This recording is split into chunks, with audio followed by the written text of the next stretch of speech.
सेवा को के माई बाबूजी के अरे निहाल करी हो। सेवा को के माई बाबूजी के निहाल करी हो। जे जनमिया दिहले उनहु के ख्याल करी हो। जे जनमिया दिहले उनहु के ख्याल करी हो। सेवा को के माई बाबूजी के निहाल करी हो। सेवा को के माई बाबूजी के निहाल करी हो। जे जनमिया दिहले उनहु के ख्याल करी हो। जे जनमिया दिहले उनहु के ख्याल करी हो।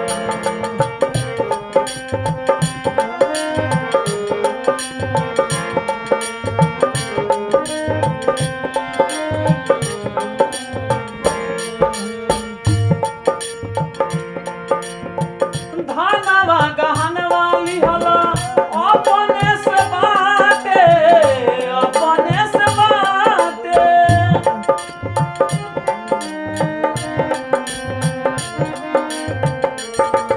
धनवा गहनवा लिहला अपने से बाटे, अपने से बाटे। अपन पेटवा भर लिहला माई के नया के।